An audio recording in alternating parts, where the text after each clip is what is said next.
இனிய காலை வணக்கம். செப்டம்பர் 5 ஆசிரியர் நாள். ஸோ என்னை ஆளாக்கிய எனக்கு பயிற்றுவித்த அனைத்து ஆசிரியர் பெருமக்களுக்கும் இனிய ஆசிரியர் நாள் நல்வாழ்த்துக்களை தெரிவித்துக் கொள்கிறோம். அதற்கடுத்ததாக இன்று மிலாடி நபி இஸ்லாமிய நண்பர்களுக்கும் தோழர்களுக்கும் மிலாடி நபி நல்வாழ்த்துக்களை தெரிவித்துக் கொள்கிறோம்.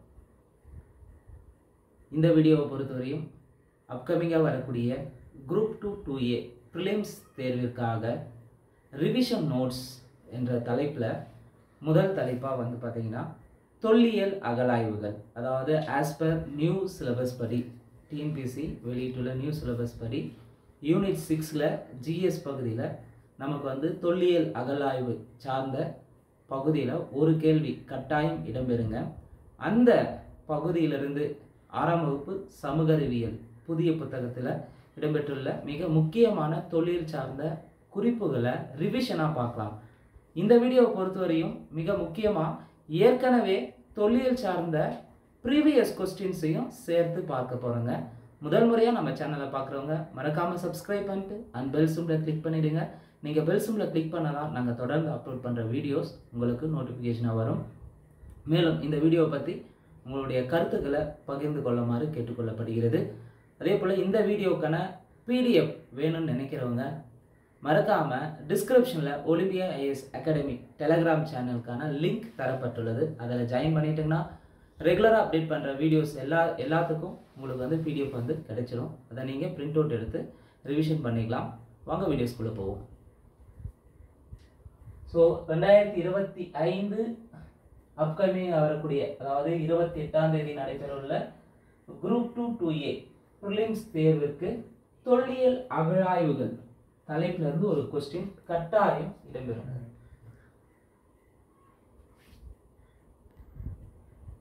ஸோ தொல்லியல் அகழாய்வுகள் இந்த தலைப்பை பொறுத்தவரையும் நிச்சயமா நமக்கு யூனிட் 6, அதாவது இதுக்கு முன்பு பார்த்தீங்கன்னா யூனிட் 8 இருந்தது. நியூ சிலபஸ் படி யூனிட் 6 சேஞ்ச் ஆகிருக்கும். இதில் இருந்து ஒரு கொஸ்டின் கட்டாயம் வருங்க. ஸோ இந்த வீடியோவை முழுமையாக பார்த்துக்காங்க. அதே போல் இன்ஸ் எடுத்து வைக்கிறதுனா இன்ஸ் எடுத்து வச்சுக்கோங்க. நம்ம பிடிஎஃபாக கொடுக்க போகிறோம், அதனால ப்ராப்ளம் இல்லை. ஸோ இதில் பெருங்கற்காலம் ஆங்கிலத்தில் எவ்வாறு அழைக்கப்படுகிறது, இது பார்த்தீங்கன்னா முழுக்க 6ஆம் வகுப்பு சமூக அறிவியல் புத்தகத்தில் தான் எடுக்கப்பட்டுள்ளது. நோட்ஸ் மட்டும், குறிப்புகள் மட்டும். கொஸ்டின்ஸ் பார்த்தீங்கன்னா ப்ரீவியஸ் கொஸ்டின்ஸை நம்ம பார்க்கலாம். பெருங்கற்காலம் ஆங்கிலத்தில் எவ்வாறு அழைக்கப்படுகிறது? பெருங்கற்காலம் பார்த்தீங்கன்னா ஆங்கிலத்தில் மெகாலித்திக் ஏஜ் என்று அழைக்கப்படுகிறது. இந்த மெகாலித்திக்னா எந்த மொழிச்சொல்? மெகாலித்திக்னா கிரேக்க மொழிச்சொல். மெகாலித்திக் என்பது ஒரு கிரேக்க மொழிச்சொல். மெகானா என்ன? மெகானா பெரிய என்று பொருள். லித்னா கல் என்று பொருள். அதாவது மெகாலித்திக் என்பது என்னன்னா இறந்தவர்களை புதைத்த இடங்களை கற்பலகைகளை கொண்டு மூடியதால் இக்காலம் பெருங்கற்காலம்னு சொல்றாங்க. ஸோ மெகாலித்திக் பெருங்கற்காலம் என்னன்னா இறந்தவர்களை புதைத்த இடங்களை கற்பலகையை வச்சு மூடியிருப்பாங்க. இப்படி கற்பலகை வச்சு மூடி இருக்கிற இந்த காலகட்டத்தை தான் என்னன்னு சொல்றாங்கன்னா மெகாலித்திக் ஏஜ்னு சொல்லலாம், அல்லது பெருங்கற்காலம்னு சொல்லுவாங்க. ஸோ தமிழ்நாட்டில் மிக முக்கியமா இந்த பெருங்கற்காலத்தை சார்ந்த தொல்லியல் அகழாய்வு இடங்களை பத்தி பார்க்கலாம். First one Adichanallur. ஆதிச்சநல்லூரை பொறுத்தவரையும் தற்போது தூத்துக்குடி மாவட்டத்தில் இருக்கு. இதுக்கு முன்பு திருநெல்வேலி மாவட்டம் நம்ம புத்தகத்துல பழைய புத்தகத்துல பார்த்துருப்போங்க. ஸோ ஆதிச்சநல்லூரை பொறுத்தவரையும் தற்போது தூத்துக்குடி மாவட்டத்தில் இருக்கு. இந்த ஆதிச்சநல்லூர்ல கிடைத்துள்ள பொருட்கள் என்னென்ன கிடைச்சிருக்கு அப்படின்றத பார்க்கலாம். 1 முதுமக்கள் தாழிகள், 2 பல்வகைப்பட்ட மட்பாண்டங்கள், 3 கருப்பு சிவப்பு இரும்பாலான குத்துவாள், 4 கத்திகள், 5 ஈட்டிகள், 6 அம்புகள்,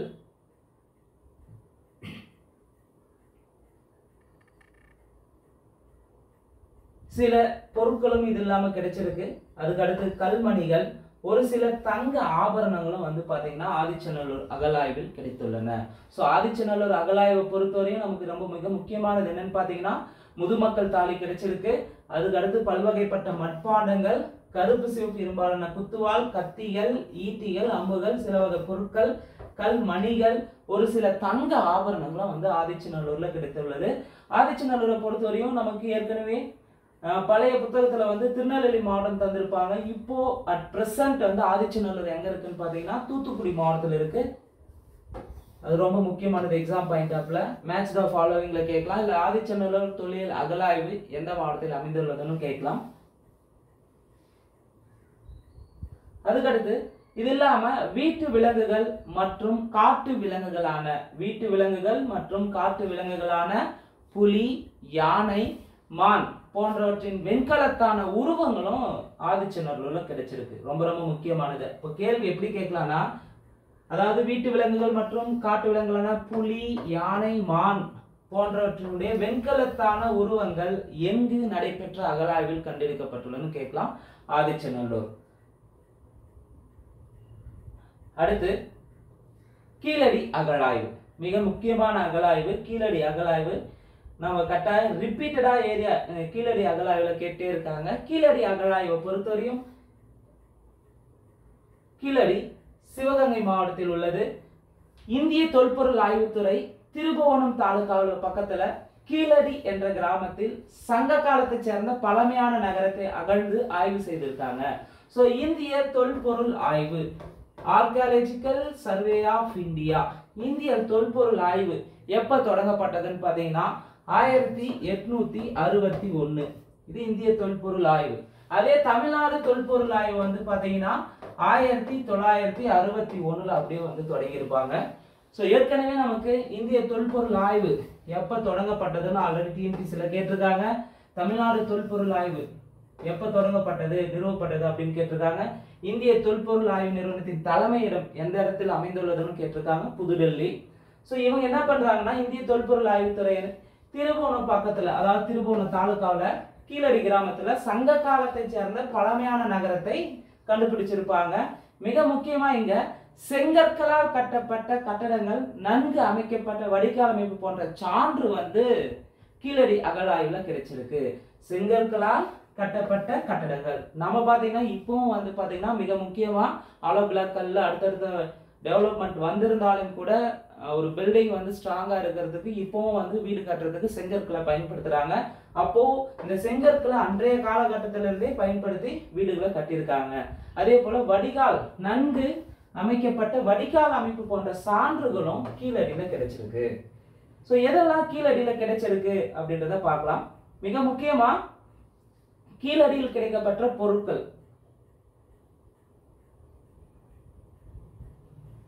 தமிழ் பிராமி எழுத்துக்கள் பொறிக்கப்பட்ட மட்பாண்டங்கள். சோ தமிழ் பிராமி எழுத்துக்கள் பொறிக்கப்பட்ட மட்பாண்டங்கள், கண்ணாடியிலான மணிகள், செம்மணிகள், வெண்கல் படிகம், முத்துக்கள், தங்க ஆபரணங்கள், இரும்பு பொருட்கள், சங்கு வளையல்கள், தந்தத்தால் செய்யப்பட்ட பகடை, ஆல்ரெடி கேட்டிருப்பாங்க, தந்தத்தால் செய்யப்பட்ட பகடை. அதுக்கு அடுத்து பாத்தீங்கன்னா ரோம் நாட்டை சேர்ந்த பழங்கால தொல்பொருட்களும் இங்க கிடைச்சிருக்கும். ரோம் நாட்டை சேர்ந்த பழங்கால தொல்பொருட்களும் கீழடி அகழாய்வுல நமக்கு கிடைச்சிருக்கு. சோ இந்த கீழடி அகழாய்வின் மூலமா நமக்கு என்ன தெரியுதுன்னு பாத்தீங்கன்னா, இந்தியாவிற்கும் ரோம் நாட்டிற்கு இடையே நிலவிய வணிக தொடர்புக்கு மிக முக்கிய சான்றாக கீழடி அகழாய்வு இடம்பெற்றுள்ளது. அதற்கடுத்ததாக 2017 என்ன பண்றாங்கன்னா, இந்திய தொழில் துறை 2 சாம்பிள்ஸை கலெக்ட் பண்றாங்க. எங்க கீழடியில இருந்து. அதை எங்க எடுத்துட்டு போறாங்கன்னா, அமெரிக்காவில் இருக்க புளோரிடா எனும் இடத்துல இருக்கிற பீட்டா அனாலிட்டிக் என்ற நிறுவனத்துல ஆய்வு செய்யறாங்க. 2 சாம்பிள்ஸை கலெக்ட் பண்ணிட்டு, சோ அங்க கிடைத்த இந்த ஆய்வின் மூலமா கீழடியில கிடைக்கப்பட்ட பொருட்கள் வந்து பாத்தீங்கன்னா கிமு 200 சார்ந்தது என்று உறுதிப்படுத்துறாங்க. சோ தொல்லியல் அகழாய்வு பொறுத்தவரை ஏன் தொல்லியல் அகழாய்வு செய்யறாங்க அப்படின்னு பாத்தீங்கன்னா, நம்முடைய வரலாறு, நம்முடைய பண்பாடு, நம்முடைய மக்கள் என்னென்ன வகையான வாழ்க்கை முறையை எப்படியெல்லாம் வாழ்ந்திருக்காங்க அப்படின்றத தெரிந்து கொள்வதற்கு மிக முக்கியமா இருக்கிறது தான் இந்த தொல்லியல் அகழாய்வு. அதை தொடர்ந்து வந்து தமிழக அரசும் இந்திய அரசும் செயல்படுத்தி கொண்டே வராங்க. சோ ஒவ்வொரு அகழாய்வுக்கு பிறகும் நம்முடைய பாரம்பரியம் மிக நீண்ட நெடிய பாரம்பரியமா இருக்குதுன்றத ஆய்வுகள் மூலமா தெரிந்துள்ளது. அதற்கு அடுத்ததான் தீபகற்ப இந்தியாவிலிருந்து தீபகற்ப இந்தியாவிலிருந்து ரோம் நாட்டிற்கு எஃகு ஏற்றுமதி செய்யப்பட்டது குறித்தும் அலெக்சாண்ட்ரியா துறைமுகத்தில் இவற்றின் மீது வரி விதிக்கப்பட்டுள்ளது என்பது குறித்தும் குறிப்பிடும் நூல் எதுன்னு கேட்டிருக்காங்க. ஸோ இந்த கேள்வியை பொறுத்தவரையும் தீபகற்ப இந்தியாவிலிருந்து ரோம் நாட்டிற்கு எஃகு ஏற்றுமதி செய்திருக்காங்க, நமக்கு உறுதி. அதுக்கடுத்து அலெக்சாண்ட்ரியா துறைமுகத்தில் இவற்றின் மீது டாக்ஸ் போட்டிருக்காங்க அப்படின்ற செய்தியை எந்த நூலின் வழியா அறியலாம்னா பெரிப்ளஸ் நூலின் வழியாக அறியலாம்.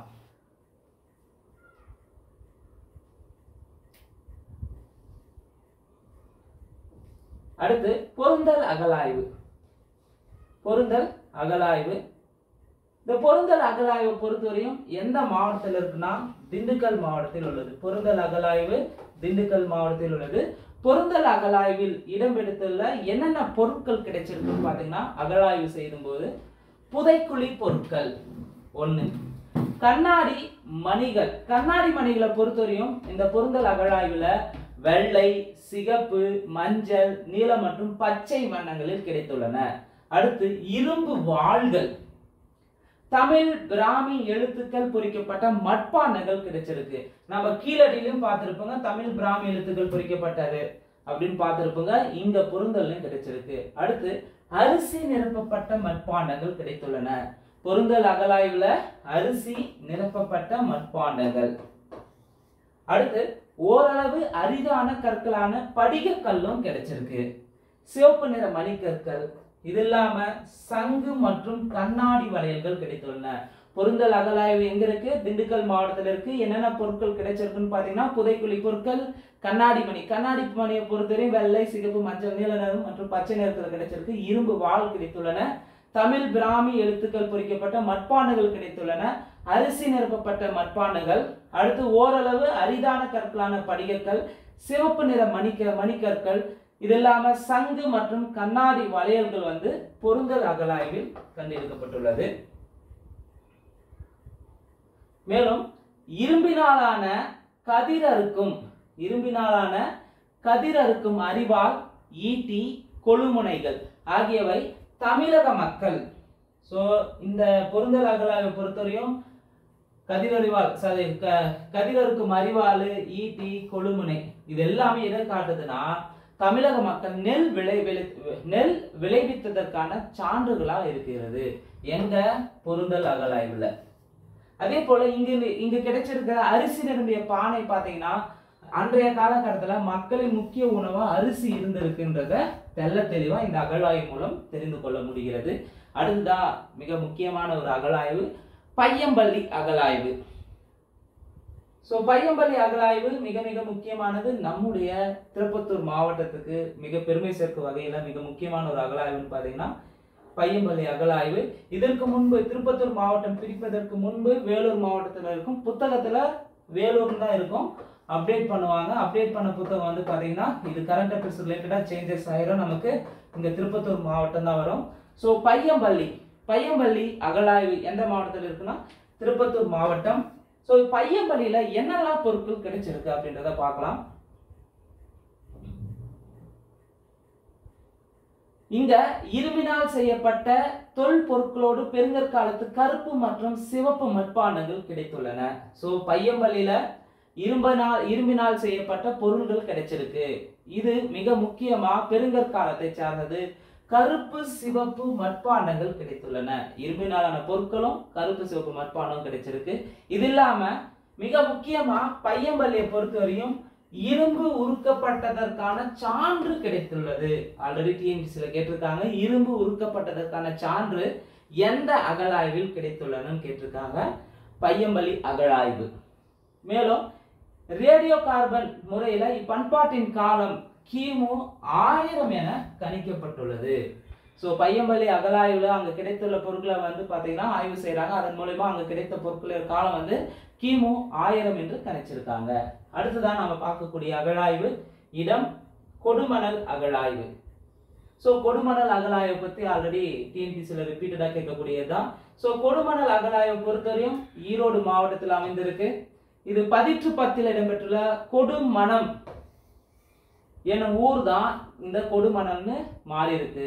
ஸோ இது வந்து அடையாளப்படுத்தியிருக்காங்க 10 ஸோ நமக்கு வந்து கொடுமணலை பற்றி குறிப்பிடும் நூல் எதுன்னு பார்த்தீங்கன்னா 10 ஸோ கொடுமணல் எந்த மாவட்டத்தில் இருக்கு? ஈரோடு மாவட்டத்தில் இருக்கு. 10 இடம்பெற்றுள்ள கொடுமணம் என்னும் ஊர் தான் இங்க கொடுமணலா மாறி இருக்கு.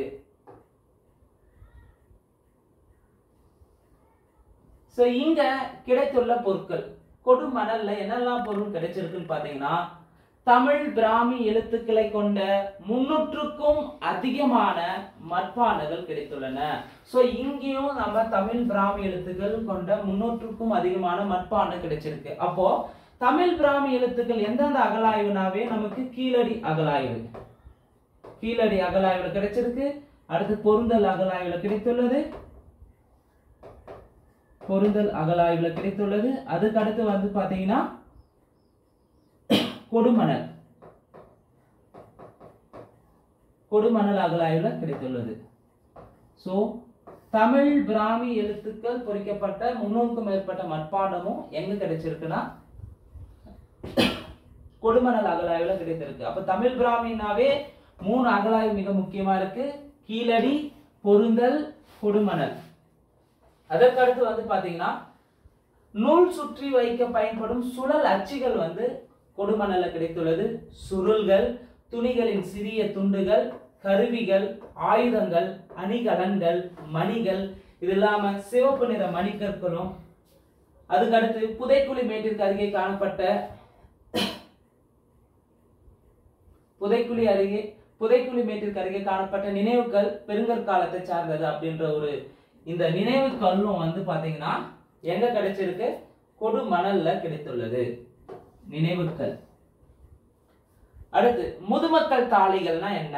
முதுமக்கள் தாளிகள்னா சிம்பிள்ங்க, இறந்தவர்களை புதைப்பதற்காக பயன்படுத்தப்பட்ட மண்பானைகள் தாங்க முதுமக்கள் தாளின்றது.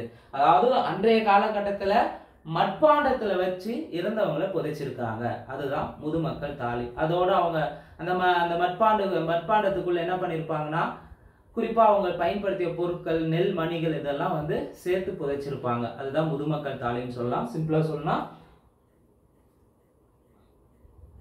அடுத்து கற்திட்டை. கற்திட்டைகள்னா டால்மன்ஸ் சொல்லுவாங்க. கற்திட்டைனா டால்மன்ஸ். சோ இந்த கற்திட்டைன்றது என்னன்னா இறந்தவர்களை புதைத்த இடத்தில் இருபுறமும் 2 கற்பலகைகள் செங்குத்தாக நடப்பட்டு அவற்றின் மீது மற்றொரு கற்பலகை படுக்கை வசத்தில் வைக்கப்படுவதுதான் கற்திட்டைன்னு சொல்லலாம். சோ கற்திட்டைகள் டால்மன்ஸ் என்ன பண்ணாங்க, இங்க புதைக்கிறாங்கன்னு வச்சுக்காங்க. ஃபார் எக்ஸாம்பிள் யாரோ புதைச்சு வச்சிருக்காங்க இறந்தவங்க அன்றைய காலகட்டத்தில். அப்ப என்ன பண்ணிருக்காங்கன்னா 2 கற்பலகைகளை பொருத்துவாங்க, செங்குத்தா வைப்பாங்க. 2 கற்பலகைகளை வைத்து அதுக்கு மேல வந்து ஒரு படுக்கை வசதி வந்து கல்லை வந்து வச்சிருப்பாங்க. இதுதான் கற்திட்டைகள்னு சொல்லலாம், டால்மன்ஸ் சொல்லுவாங்க. சோ இது வந்து பாத்தீங்கன்னா கற்திட்டைகள் தமிழ்நாட்டுல எந்தெந்த இடங்கள்ல காணப்படுகிறது ரொம்ப முக்கியமானது. வீரராகவபுரம் காஞ்சிபுரம் மாவட்டத்துல இருக்கிறது, கும்மாளமருதுப்பட்டி திண்டுக்கல் மாவட்டத்துல, நரசிங்கம்பட்டி மதுரை மாவட்டத்திலும், அதே போல பாண்டவன் திட்டு என்ற ஒரு கற்திட்டம் வந்து தர்மபுரி மாவட்டத்துல இருக்கு. சோ கற்திட்டைகள் வந்து தமிழ்நாட்டுல எங்கெல்லாம் இருக்குன்னா மெயினா 3 பிளேஸ்ல இருக்கு. வீரராகபுரம், கும்மாளமருதுப்பட்டி, நரசிங்கம்பட்டி. வீரராகபுரம் காஞ்சிபுரம் மாவட்டம், கும்மாளமருதுப்பட்டி திண்டுக்கல் மாவட்டம், நரசிங்கம்பட்டி மதுரை மாவட்டம். இது இல்லாம பாண்டவன் திட்டு என்ற ஒரு கற்திட்டையும் வந்து பாத்தீங்கன்னா தர்மபுரியில இருக்கு. அடுத்து 10 நினைவு கற்கள். மென்னீர்னா என்ன? மென்னீர் நினைவு கற்கள், மென்னீர். இது நினைவு கற்கள்னா பிரிட்டானிய மொழியில மென் என்றால் கல் என்று பொருள். மென் என்றால் கல் என்று பொருள், கிர் என்றால் நீளமான என்று பொருள். அதாவது நினைவு கல் என்பது ஒரே கல்லிலான தூண்கள் இறந்தோரின் நினைவால் செங்குத்தா வைக்கப்படுவதா வந்து பாத்தீங்கன்னா நினைவு கற்கள்னு சொல்லுவாங்க. அதாவது லென்த்தியா அப்படியே இருக்கு, புதைச்சு வச்சிருப்பாங்க, அது ஒரு சாய்வாகவும் இருக்கலாம். ஸோ எங்கன்னா நீங்க பாத்தீங்கன்னா தமிழ்நாட்டுக்குள்ள ஒரு கல் மட்டும் தனியா தோண்டி வச்சு நட்டு இருக்காங்கன்னா அது வந்து பாத்தீங்கன்னா மிக முக்கியமா இந்த நினைவு கற்கள் வந்து நினைவு கற்கள், அதாவது இறந்தவர்களின் நினைவா வந்து நட்டப்பட்ட கற்கள் தான் நினைவு கற்கள்னு சொல்லலாம். குறிப்பா இந்த நினைவு கல்லை பொறுத்தவரையும் நம்ம திருப்பத்தூர் டிஸ்ட்ரிக்ட்ல இந்த ஆண்டியப்பனூர் ஏரி அருகில வந்து இந்த கற்திட்டை ஒன்று காண முடியும். ஸோ முடிஞ்சா இந்த பகுதியை சார்ந்தவங்க போய் பார்க்கலாம். ஸோ நினைவு கற்கள் கற்திட்டை பிரிட்டானிய மொழியில் மென் என்றால் கல் என்றும் கிர் என்றால் நீளமான என்று பொருளை தரக்கூடியது. இது ஒரே கல்லிலான தூண்கள் இறந்தோர்களின் நினைவாக நடப்படக்கூடியது. தமிழ்நாட்டில் நினைவு கற்கள் இந்த மென்னீரை கண்டுபிடிச்சிருப்பாங்க. எங்கன்னா திருப்பூர் மாவட்டம் சிங்கரிப்பாளையத்திலையும் தேனி மாவட்டம் வெம்பூர்லையும் கண்டுபிடிச்சிருக்காங்க. திருப்பூர் மாவட்டம் சிங்கரிப்பாளையம், தேனி மாவட்டம் வெம்பூர்லையும் கிடைச்சிருக்கும். இது இல்லாம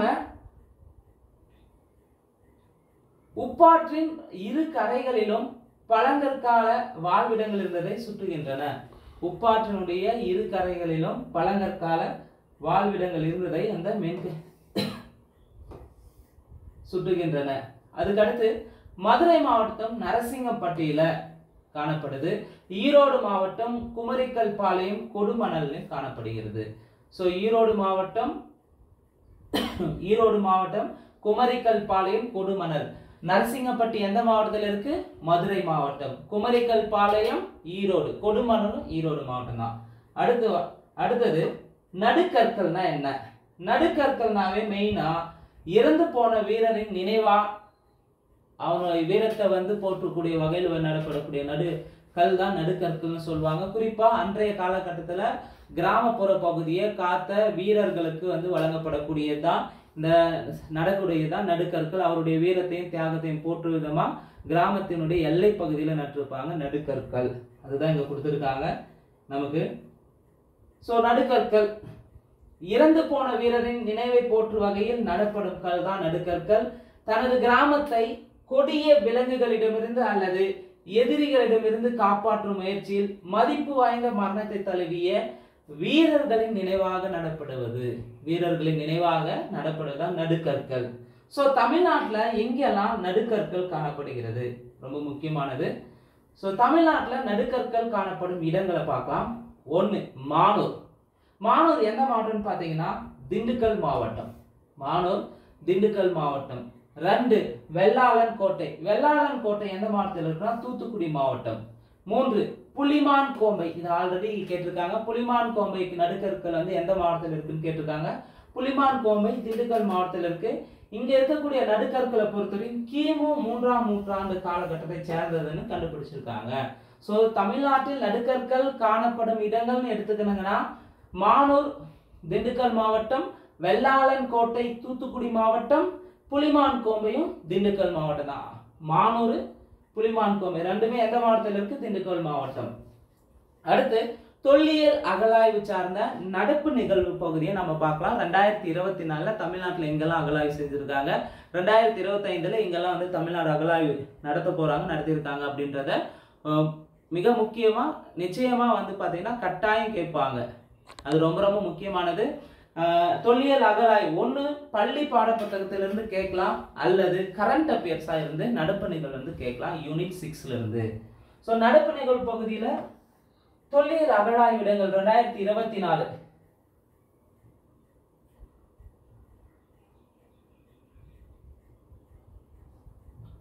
ஸோ அகழாய்வு இடங்களை பொறுத்து 2024 கீழடியில் எத்தனாவது கட்ட அகழாய்வு தொடங்கி இருக்காங்கன்னா 10ஆம் கட்ட அகழாய்வு. கீழடியில 10வது கட்ட அகழாய்வு தமிழ்நாடு மாநில தொல்லியல் துறை தொடங்கி இருக்காங்க. இந்த கீழடியும் கொந்தகையும் எந்த மாவட்டத்தில் இருக்குன்னா சிவகங்கை மாவட்டம். அதற்கடுத்து கொந்தகையில எத்தனாவது கட்ட அகழாய்வு பணி தொடங்கி இருக்காங்கன்னா 5வது கட்ட அகழாய்வு பணி தொடங்கப்பட்டுள்ளது. வெம்பக்கோட்டை விருதுநகர் மாவட்டத்தில் அமைந்துள்ளது. வெம்பக்கோட்டை பார்த்தீங்கன்னா வெம்பக்கோட்டையில் எத்தனாவது கட்ட அகழாய்வுனா 3வது கட்ட அகழாய்வு. கீழ்நமண்டி பொறுத்தவரை திருவண்ணாமலை மாவட்டத்தில் இருக்கு. இது 2வது கட்டம் அகழாய்வு இங்கு தொடங்கப்பட்டுள்ளது. அடுத்து பொற்பனைக்கோட்டை பொறுத்தவரையும் புதுக்கோட்டை மாவட்டத்தில் இருக்கு. பொற்பனைக்கோட்டை புதுக்கோட்டை மாவட்டத்தில் இருக்கு. இங்கு 2வது கட்டம் அகழாய்வு தொடங்கப்பட்டுள்ளது. ஸோ சமீபத்தில் 2024-25 பொறுத்தவரையும் அகழாய்வு தொடர்பான நடப்பு நிகழ்வு நம்ம இங்கேயே சேர்த்து பார்க்கறோங்க ரிவிஷனுக்காக. கீழடி அகழாய்வு 10வது கட்ட அகழாய்வு பணி தொடக்கம். இது கொந்தகையும் கீழடி சிவகங்கை மாவட்டத்தில் தான் இருக்கு. கொந்தகை பார்த்தீங்கன்னா 5வது கட்ட அகழாய்வு, வெம்பக்கோட்டை 3வது கட்ட அகழாய்வு, கீழ்நமண்டி 2வது கட்டம், பொற்பனைக்கோட்டை 2வது கட்டமா அகழாய்வு பணி தொடர்ந்திருக்காங்க. இதே 2024 முதல் கட்ட அகழாய்வு பணி. ஸோ 2024 முதல் கட்ட அகழாய்வு பணி எங்கெல்லாம் நடைபெறுதுன்னு பார்த்தீங்கன்னா 1 திருமால்புரம், 2 சென்னானூர், 3 கொங்கல் நகரம், 4 மருங்கூர். ஸோ இந்த திருமால்புரம், சென்னானூர், கொங்கல் நகரம், மருங்கூர் இந்த 4 இடங்களிலும் 2024 முதல் முறையா அகழாய்வு பணி தொடங்கியிருக்காங்க. திருமால்புரம் வந்து தென்காசி மாவட்டத்தில் அமைந்துள்ளது. சென்னானூர் கிருஷ்ணகிரி மாவட்டத்தில் அமைந்துள்ளது. கொங்கல் நகரம் திருப்பூர் மாவட்டம். மருங்கூர் கடலூர் மாவட்டம். நிச்சயமா ஒன்று கரண்ட் அஃபேர்ஸ்ல இருந்து தொல்லியல் அகழாய்வு கேட்கலாம், இல்லைன்னா பள்ளி பாடப்புத்தகங்களை கேட்கலாங்க. கட்டாயம் வந்து இடம்பெறக்கூடிய ஏரியா பார்த்துக்காங்க. அடுத்து 2025-26 பட்ஜெட்ல தொல்லியல் அகழாய்வு நடைபெற இடங்களை மென்ஷன் பண்ணியிருப்பாங்க. அதற்காக ஒரு 7 கோடி ரூபாய் வந்து ஒதுக்கி இருப்பாங்க.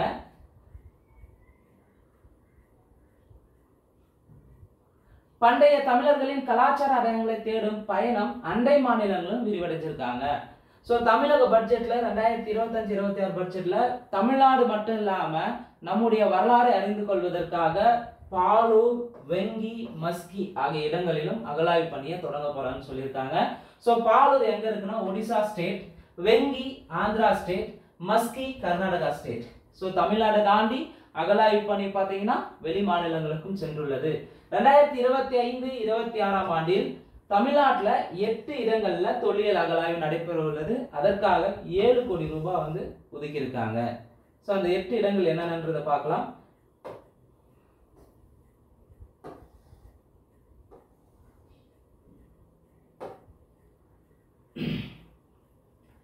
புதிதாக இந்த 4 இடங்கள் இருக்கும். ஏற்கனவே வந்து செயல்படக்கூடிய இடங்களும் பார்க்கலாம். ஸோ மணிக்கொல்லை எந்த மாவட்டம்னு பார்த்தீங்கன்னா கடலூர் மாவட்டம். ஆதிச்சனூர் கள்ளக்குறிச்சி மாவட்டம். ஆதிச்சநல்லூர் வேற, ஆதிச்சனூர் வேற, கன்ஃபியூஸ் ஆகக்கூடாது. ஆதிச்சநல்லூர் வேற, ஆதிச்சநல்லூர் தூத்துக்குடி மாவட்டத்தில் இருக்கு. ஆதிச்சனூர் கள்ளக்குறிச்சி மாவட்டம். அடுத்து வெள்ளலூர் எங்க இருக்குன்னு பார்த்தீங்கன்னா கோவை மாவட்டம். தெலுங்கனூர் சேலம் மாவட்டம். கீழடி சிவகங்கை மாவட்டம் நமக்கு நல்லா தெரியும். இது இல்லாம கரிவலம் வந்தநல்லூர் தென்காசி மாவட்டம். பட்டணமருதூர் தூத்துக்குடி. அதுக்கடுத்து நாகப்பட்டினத்துல அகழாய்வு செய்யறாங்க. அப்ப 2025-26 அகழாய்வு நடைபெறும் இடங்கள்னா மொத்தம் 8 இடங்கள் அகழாய்வு நடைபெற உள்ளது. மணிக்கொல்லை கடலூர் மாவட்டம், ஆதிச்சனூர் கள்ளக்குறிச்சி மாவட்டம், வெள்ளலூர் கோவை மாவட்டம், தெலுங்கனூர் சேலம் மாவட்டம், கீழடி சிவகங்கை மாவட்டம், கரிவலம் வந்தநல்லூர் தென்காசி மாவட்டம், பட்டணமருதூர் தூத்துக்குடி மாவட்டம், நாகப்பட்டினம். ஸோ 8 இடங்கள்ல இந்த ஆண்டு 2025-26 அகழாய்வு நடைபெறும் இடங்களா தமிழக அரசு அனௌன்ஸ்மெண்ட் பண்ணியிருப்பாங்க. அடுத்து கீழடியில கிடைத்துள்ள வெள்ளிக்காசு பொறுத்தவரையும் மௌரிய பேரரசர் காலத்துக்கு முந்தையதுன்னு சொல்லியிருக்காங்க. கீழடியில சமீபத்தில் நடந்தப்பட்ட அகழாய்வுல வெள்ளிக்காசு கிடைச்சிருக்கு. ஸோ இந்த வெள்ளிக்காசை பொறுத்தவரையும் மௌரிய பேரரசர் அசோகர் காலத்துக்கு முந்தையது, அதாவது கிமு 4ஆம் நூற்றாண்டை சேர்ந்தது இந்த வெள்ளிக்காசு அப்படின்னு சொல்லியிருக்காங்க. இந்த வெள்ளிக்காசுல சூரியன், நிலவு, வடிவியல் குறியீடு கொண்ட வெள்ளிக்காசு தான் நமக்கு கிடைச்சிருக்கும் அகழாய்வு செய்யும் போது. ஸோ இதுவரை வந்து பார்த்தீங்கன்னா 6ஆம் வகுப்பு சமூக அறிவியல் புதிய புத்தகத்துல 2ஆம் பருவத்துல தொல்லியல் அகழாய்வு சார்ந்த குறிப்புகளை பார்த்திருப்பீங்க. இப்ப பாத்தீங்கன்னா தொல்லியல் அகழாய்வு தொடர்பாக ஏற்கனவே டிஎன்பிஎஸ்சி தேர்வாணையத்தால் கேட்கப்பட்ட கேள்விகளை நம்ம கொஞ்சம் வேகமா பார்க்கலாம். ஒரு 77 கேள்வி சம்திங் இருக்கும். ஸோ இதை வந்து பாத்தீங்கன்னா எப்படி நம்ம இந்த ஒரு வீடியோவில் ஏற்கனவே ரிப்பீட்டடா எப்படி கேட்டிருக்காங்கன்றதையும் இந்த டாபிக்கை எப்படியெல்லாம் படிக்கின்றதுக்கும் இந்த வீடியோ வந்து ரொம்ப ஹெல்ப்ஃபுல்லா இருக்கும். வாங்க.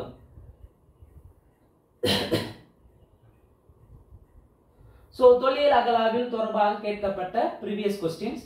1 வாட் இஸ் வாட் லெவல்ல நம்ம பார்த்துருவோம். இரும்பில் கருவிகள் செய்தோர் குறித்து சங்க இலக்கியத்தில் குறிப்புகள் உள்ளன. இரும்புல கருவிகள் செய்தோர் குறித்து சங்க இலக்கியத்தில் குறிப்புகள் உள்ளன. கொடுமணல் குட்டூரில் இரும்பு உருக்கு உலைகள் அகழாய்வில் வெளிப்பட்டுள்ளன. கொடுமணலும் குட்டூரிலும் இரும்பு உருக்கு உலைகள் இருந்தது, அகழாய்வில் கண்டுபிடிச்சிருக்காங்க. 3 கீழடி அமைந்துள்ள மாவட்டம் கேட்டிருக்காங்களா? கீழடி அமைந்துள்ள மாவட்டம் சிவகங்கை மாவட்டம். 3. அடுத்து 4 அரிக்கமேடு அகழாய்வு பத்தி கேட்டிருக்காங்க. அரிக்கமேடு அகழாய்வு வந்து பாத்தீங்கன்னா இது ஒரு சோழர்களின் துறைமுகமாக உள்ளன. புதுச்சேரிக்கு அருகில் அமைந்துள்ளன. இத்துறைமுகம் ரோம் நாட்டுடன் வாணிப உறவு கொண்டிருந்தது. அரிக்கமேடு துறைமுகம் காவேரிப்பட்டினம், அழகன்குளம் மற்றும் முசிறி துறைமுகங்களுடன் நெருங்கிய வணிக தொடர்பு கொண்டிருந்தது. அரிக்கமேடு அகழாய்வை பொறுத்தவரை கொஸ்டின்ஸ் கேட்டிருக்காங்க. சோழர்களின் துறைமுகம் புதுச்சேரிக்கு அருகில் உள்ளது. இத்துறைமுகம் ரோம் நாட்டுடன் வாணிக உறவு கொண்டிருந்ததை காட்டுகிறது. அரிக்கமேடு துறைமுகம் பாத்தீங்கன்னா காவேரிப்பட்டினம், அழகன்குளம், முசிறி துறைமுகங்களுடன் நெருங்கிய வாணிப தொடர்பு கொண்டிருக்கு. அடுத்து 5வது கேள்வி, ஆதிச்சநல்லூர் கேள்வி கேட்டிருக்காங்க. ஆதிச்சநல்லூர் தாளிகள் புதைத்த இடத்தை கண்டுபிடித்தவர் யாருன்னு கேட்டிருக்காங்க. ஆதிச்சநல்லூர் தாளிகள் புதைத்த இடத்தை கண்டுபிடித்தவர் ஜாகூர். கேள்வி 6, கீழடி தளம் நிறுவப்பட்ட ஆண்டு எப்பன்னு கேட்டிருக்காங்க. கீழடி தளம் நிறுவப்பட்ட ஆண்டு 2017 பிப்ரவரி. அடுத்து ரிப்பீட்டடா இன்னொரு கேள்வி, ஆதிச்சநல்லூர் தொல்பொருள் ஆய்வை பத்தி கேட்டிருக்காங்க. ஆதிச்சநல்லூர் திருநெல்வேலி மாவட்டத்தில் அமைந்துள்ளது. இப்போ தூத்துக்குடி மாவட்டம், ப்ரீவியஸ் கொஸ்டின் பழைய கொஸ்டின்றதுனால திருநெல்வேலி மாவட்டத்தில் இருக்கு. இத ராபர்ட் புரூஸ்வுட் என்பவர் ஆய்வு நடத்தியிருப்பாரு. இரும்பால் ஆகிய வேலும் வெண்கலத்தால் ஆகிய சேவர் கொடியும் ஆதிச்சநல்லூர் அகழாய்வில் கிடைச்சிருக்கும். இதிலான பொன்னாலான வாய்மொழிகள் காண கிடைக்கின்றன. எங்க? ஆதிச்சநல்லூர் அகழாய்வில். கேள்வி 8, இலக்கிய சான்றுகளுடன் தொல்லியல் துறையால் உறுதி செய்யப்பட்ட 1ஆம் நூற்றாண்டை சேர்ந்த ரோமானிய தொழிற்சாலை பாண்டிச்சேரியின் அருகில் அரிக்கமேடு அருகே இருந்தது. சோ இலக்கிய சான்றுகளுடன் தொல்லியல் துறையால் உறுதி செய்யப்பட்ட 1ஆம் நூற்றாண்டை சேர்ந்த ரோமானிய தொழிற்சாலை எங்க இருக்குன்னு கேட்டிருக்காங்க. பாண்டிச்சேரி பக்கத்துல அரிக்கமேடு என்ற இடத்துல கண்டுபிடிச்சிருப்பாங்க. அடுத்த கேள்வி,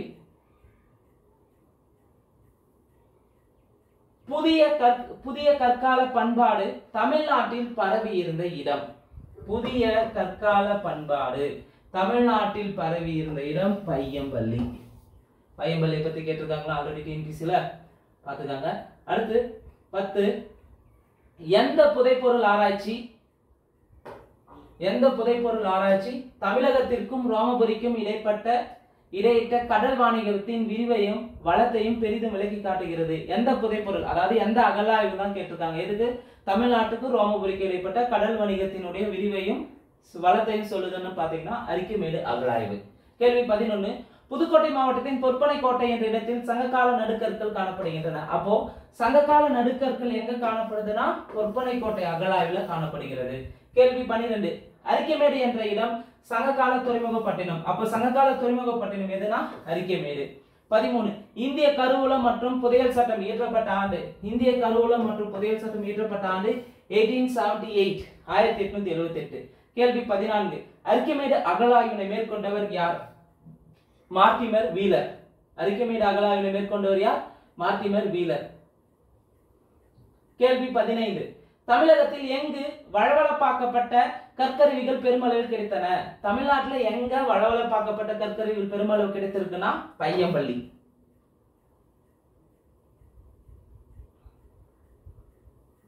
கேள்வி 16, தமிழ்நாட்டில் பல்லாவரத்தில் முதலில் பழைய கற்கால கருவியை கண்டுபிடித்தவர் யார்? ராபர்ட் புரூஸ்வுட். 1863ல கண்டுபிடிச்சிருப்பாரு ராபர்ட் புரூஸ்வுட். சோ தமிழ்நாட்டுல ஃபர்ஸ்ட் பல்லாவரத்தில் தான் பழைய கற்கால கருவியை கண்டுபிடித்தார். யாரு? ராபர்ட் புரூஸ்வுட், 1863. கேள்வி 17, எந்த அகழ்வாராய்ச்சி பகுதி சர் மார்டிமர் வீலர் அறிவியல் மற்றும் மண் அடுக்குமுறையை பயன்படுத்தினார்? எந்த அகழ்வாராய்ச்சினா அரிக்கமேடு அகழாய்வுல தான் மார்டிமர் வீலர் அறிவியல் மற்றும் மண் அடுக்குமுறையை பயன்படுத்தியிருப்பாரு. கேள்வி 18, தமிழகத்தில் எவ்விடத்தில் ரோமானிய குடியரசு காசுகள் கிடைத்துள்ளன? தமிழ்நாட்டுல எந்த இடத்துல எந்த பிளேஸ்ல ரோமானிய குடியரசு காசு கிடைத்ததுன்னா கரூர்ல தான் கிடைச்சிருக்கு. அதுக்கு அடுத்து மேட்ச் த ஃபாலோயிங்ல கேட்டிருந்தாங்க. கீழடி சிவகங்கை மாவட்டம், கொர்க்கை தூத்துக்குடி மாவட்டம், கங்கை கொண்ட சோழபுரம் அரியலூர் மாவட்டம், குறும்பன்மேடு தஞ்சாவூர் மாவட்டம். கேள்வி 23, ஆதிச்சநல்லூர் தாமிரபரணி ஆற்றங்கரையில் அமைந்துள்ளது. ஆதிச்சநல்லூர் பொறுத்தவரையும் தாமிரபரணி ஆற்றங்கரையில் தான் இருக்கு. இங்கு தாளிகள் புதைக்கப்பட்ட களம் 114 ஏக்கர் பரப்பளவில் பரவி காணப்படுகிறது. 24, இந்தியர்களுக்கும் ரோமானியர்களுக்கும் வியாபார தொடர்பு இருந்தது என்று உறுதி கூறிய அரிக்கமேட்டில் கண்டுபிடிக்கப்பட்ட நாணயங்கள் டேஸ் காலத்தில் வெளியிடப்பட்டன? யாருடைய காலத்தில் வெளியிட்டிருப்பாங்கன்னா அகஸ்டஸ் காலத்தில் வெளியிடப்பட்டன. கேள்வி 25, தமிழக மக்கள் 6ஆம் நூற்றாண்டிலிருந்தே எழுத்தறிவு பெற்றிருந்தனர் என்பதை கூறும் தமிழ் பிராமி எழுத்து பொருட்கள் டேஸ் இடத்தில் கண்டெடுக்கப்பட்டுள்ளன? கீழடியில கண்டெடுக்கப்பட்டுள்ளன.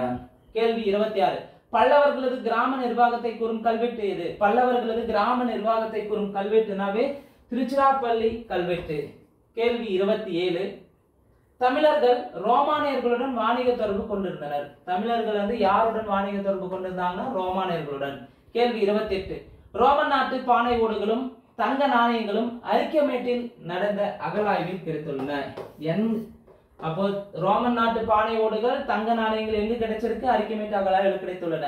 அமராவதியில் உள்ள ஸ்தூபி எதற்கு சிறந்த எடுத்துக்காட்டு? அமராவதியில் இருக்கக்கூடிய ஸ்தூபி எதற்கு சிறந்த எடுத்துக்காட்டுனா திராவிட கட்டடக்கலைக்கு எடுத்துக்காட்டு. கேள்வி 30. கண்ணாடி மணிகள் எங்கு கிடைத்துள்ளன? அகழாய்வில் கிடைக்கப்பட்ட பொருட்கள் வந்து கேட்டிருக்காங்க. பொருந்தல்ல நம்ம பார்த்திருப்போங்க. கண்ணாடி மணிகள் எங்க கிடைச்சிருக்கு? பொருந்தல்ல கிடைத்துள்ளன.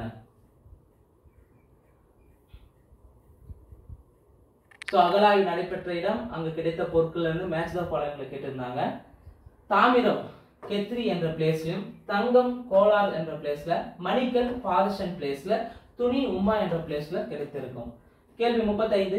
தொல்லியல் துறையில் பொருட்களின் ஆயுளை கணக்கிட டேஷ் பயன்படுகிறது. தொல்லியல் துறையில பொருட்களினுடைய ஆயுளை கணக்கிட டேஷ் பயன்படுகிறது. எதுனா கார்பன் 14 தான் பயன்படுகிறது. கேள்வி 36. மக்களின் வாழ்வையும் பொருள் பண்பாட்டின் குறித்து விளக்குவது. மக்களுடைய வாழ்வையும் பொருள் பண்பாட்டின் குறித்து விளக்குவது இன தொல்லியல் என்பர். கேள்வி 37. ஆதிச்சநல்லூர் அகழாய்வை முதலில் மேற்கொண்டவர். ஆதிச்சநல்லூர் அகழாய்வை முதலில் மேற்கொண்டவர் யாருன்னு ஒரு கொஸ்டின் கேட்டிருக்காங்க. ஆண்ட்ரூ ஜோகர். கேள்வி 38. எந்த இடத்தில் சங்ககால சோழர்களின் காசுகள் தொழிலாளர்களால் கண்டுபிடிக்கப்பட்டன? சங்ககால சோழர்களின் காசு எங்க கிடைச்சிருக்குன்னா அரிக்கமேடு அகழாய்வு. கல் நிறுத்தி வைக்கும் மரபினை தமிழ்நாட்டில் காணப்படும் இடம். கல் நிறுத்தி வைக்கும் மரபு வந்து தமிழ்நாட்டில் எங்க காணப்படும்னா கீழடியில கண்டெடுத்திருப்பாங்க. கேள்வி 40. இந்திய தொழில் துறையின் தலைமையகம் எங்கன்னு கேட்டிருக்காங்க. புதுடெல்லி.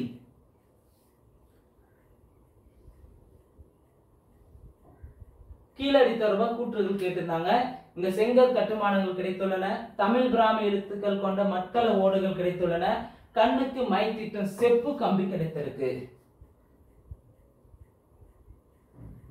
42. ரோமானிய தொழிற்சாலை கண்டெடுக்கப்பட்ட இடம் எதுன்னு கேட்டிருக்காங்க. ரோமானிய தொழிற்சாலை கண்டெடுக்கப்பட்ட இடம் அரிக்கமேடு அகழாய்வு. கேள்வி 43. குடுமையான் மலை கல்வெட்டில் காணப்படும் பரிவாதினி என்ற சொல் எதை குறிக்கிறது? வீணையை குறிக்கிறது. கேள்வி 44. தமிழகத்தில் எங்கு காலத்தால் முந்தைய நுண்கற்கால நினைவுச்சின்னங்கள் கிடைத்தன? தமிழ்நாட்டுல எங்க காலத்தால் முந்தைய நுண்கற்கால நினைவுச்சின்னம் கிடைச்சிருக்கு அப்படின்னா தூத்துக்குடியில தான் கிடைச்சிருக்கு. கேள்வி 45. சிந்துவெளி வரிவடிவங்கள் பழந்தமிழோடு தொடர்புடையது என்று தெரிவித்தவர் யார்? ஐராவதம் மகாதேவன். கேள்வி 46. குடுமையான் மலை கல்வெட்டு டேஷ் பற்றி விளக்குகிறது. குடுமையான் மலை கல்வெட்டு இசை பற்றி விளக்குகிறது. கேள்வி 47. பெருங்கற்கால புதையல் எங்க கிடைச்சிருக்குன்னா சித்தன்னவாசல்ல கிடைச்சிருக்கும். கண்ணாடி தொழிற்சாலை காரைக்காடு என்ற இடத்துல அகழாய்வுல கிடைத்துள்ளது. கேள்வி 49. எந்த கல்வெட்டில் தமிழ் கூட்டமைப்பின் சீர்குலைவு பற்றி குறிப்பிடுகிறது? எந்த கல்வெட்டுல தமிழ் கூட்டமைப்பினுடைய சீர்குலைவு பற்றி சொல்லுதுன்னா காரவேலனின் அதிகும்பா கல்வெட்டுல குறிப்பிடப்பட்டுள்ளது. கேள்வி 50. மாவட்டங்கள் அகழாய்வு நடைபெறும் இடங்கள் மற்றும் அதனுடைய மாவட்டங்களை கேட்டு வச்சிருக்காங்க. பெரும்பாலை தருமபுரி மாவட்டம், துளுக்கர்பட்டி திருநெல்வேலி மாவட்டம், மயிலாடுதுறை கிருஷ்ணகிரி மாவட்டம், சிவகலை தூத்துக்குடி மாவட்டம். கேள்வி 54. ஓவாமலை தொல்லியலிடம் அமைந்துள்ள இடம். ஓவாமலை தொல்லியலிடம் எங்க இருக்குன்னு பாத்தீங்கன்னா மதுரை மாவட்டத்தில் உள்ளது. 55. அத்திரப்பாக்கத்தில் கண்டுபிடிக்கப்பட்ட கற்கருவிகள் டேஷ் காலத்தை சார்ந்தவை. அத்திரப்பாக்கத்துல கண்டுபிடிக்கப்பட்ட கற்கருவியை பொறுத்தவரையும் இடை கற்காலத்தை சார்ந்தவை. அடுத்து 57வது கேள்வி. பழங்கற்கால கருவிகள் என்பது எதை பத்தி ஒரு கொஸ்டின் கேட்டிருந்தாங்க. பழங்கற்கால கருவிகள் ஈட்டிகள், கூர்மையான முனைகள் கொண்ட வட்டமான கற்கள், இருபுறமும் கூர்மையான கத்திகள், முட்டை வடிவில் கூர்மையான கருவிகள். சோ பழங்கற்கால கருவிகள்ல கொடுத்து இந்த 4 ஆப்ஷனை கொடுத்து கேட்டிருந்தாங்க. பின்னொற்றில் எது சரியானதுன்ட்டு 4மே சரி. 57. ஆலங்குளம் அகழ்வாராய்ச்சி எந்த மாவட்டத்தில் இருக்கு? ஆலங்குளம் அகழ்வாராய்ச்சி ராமநாதபுரம் மாவட்டத்தில் உள்ளது.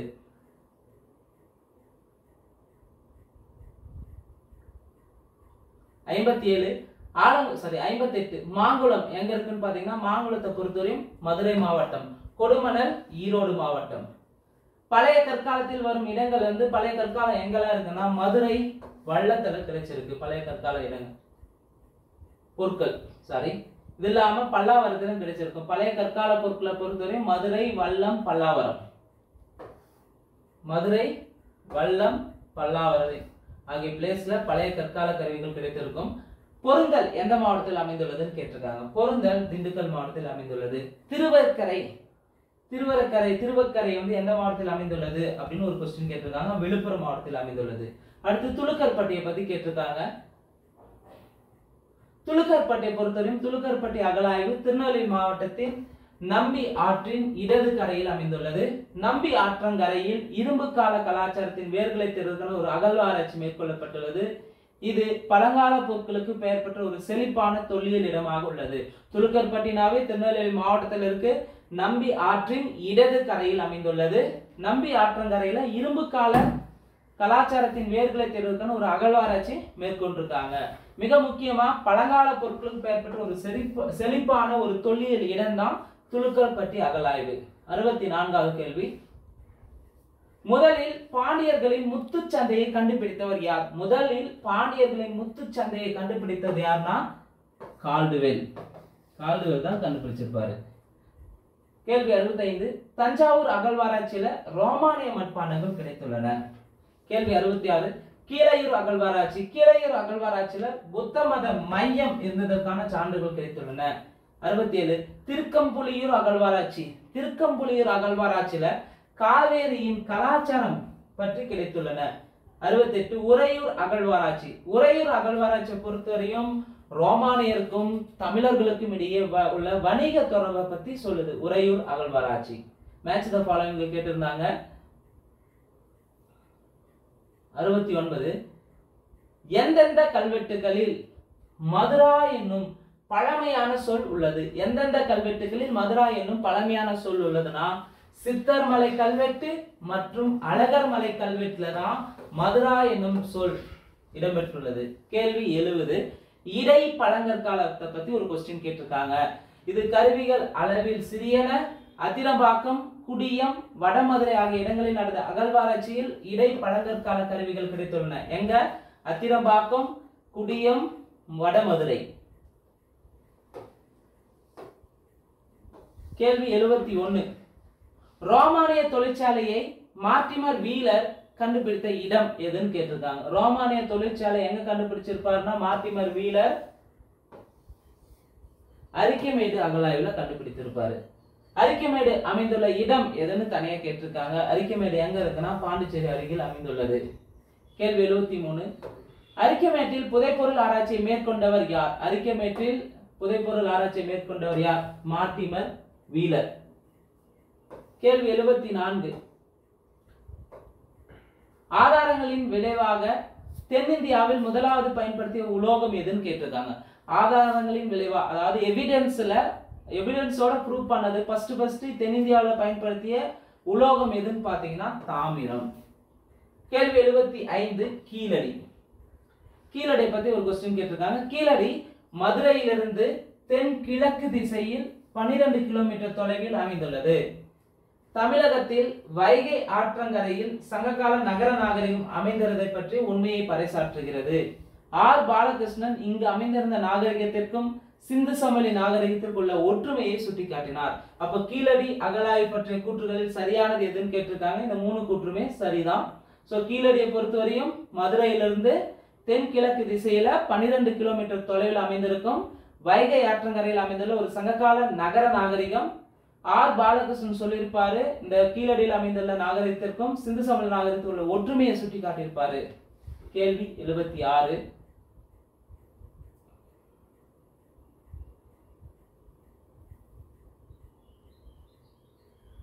அகஸ்டின் காலத்து நாணயங்கள் ரோமானிய நாட்டுடன் வாணிப உறவு கொண்டிருந்ததை கண்டறியப்பட்ட இடம். அகஸ்டிய காலத்து நாணயங்கள் ரோமானிய நாட்டுடன் வாணிப உறவுனாவே அரிக்கமேடு அகழாய்வு தான். சங்க காலத்தில் எந்த இடத்தில் ரோமானிய நாணயங்கள் கண்டுபிடிக்கப்பட்டது? அரிக்கமேடு அகழாய்வு. மேக்சிமம் தொல்லியல் அகழாய்வுல ரிப்பீட்டடா இந்த அரிக்கமேடு அகழாய்வு கேட்டிருக்காங்க. அதற்கு அடுத்ததாக வந்து பார்த்தீங்கன்னா தற்காலத்தில் வந்து தமிழ்நாட்டில் எங்கெல்லாம் அகழாய்வு நடைபெறுதுன்றத ரீசன்ட் பிளேசஸை கேட்டிருக்காங்க. ஒன்று அங்கு நடைபெற்ற அகழாய்வில் கண்டெடுக்கப்பட்ட பொருட்களை பற்றி கேட்டிருக்காங்க. அதுக்கடுத்து எந்த மாவட்டத்தில் அமைந்துள்ளதுன்னு கேட்டிருக்காங்க. அதுக்கடுத்து யார் கண்டுபிடிச்சிருக்காங்கன்னு கேட்டிருக்காங்க. ஸோ கொஸ்டின்ஸ் நம்ம படிக்கிற ஏரியாவில் தான் கேட்பாங்க. நிச்சயமா குரூப் 2 2A ப்ரிலிம்ஸ்ல அகழாய்வு தொடர்பாக இந்த வீடியோல இருந்து ஒரு கொஸ்டின் நிச்சயமா இருக்குங்க. இந்த வீடியோ உங்களுக்கு பிடிச்சிருந்தா லைக் பண்ணுங்க, கமெண்ட் பண்ணுங்க, மறக்காம டிஎன்பிஎஸ்சி எக்ஸாமுக்கு ப்ரிப்பேர் பண்ற ஃப்ரெண்ட்ஸ்க்கு ஷேர் பண்ணுங்க. கம்மிங் சண்டே பாத்தீங்கன்னா ஃபர்ஸ்ட் ஃபுல் மாடல் வந்து நடைபெற உள்ளது. இந்த ஃபர்ஸ்ட் ஃபுல் மாடல்ல கலந்து கொள்ள விருப்பம் இருக்கிறவங்க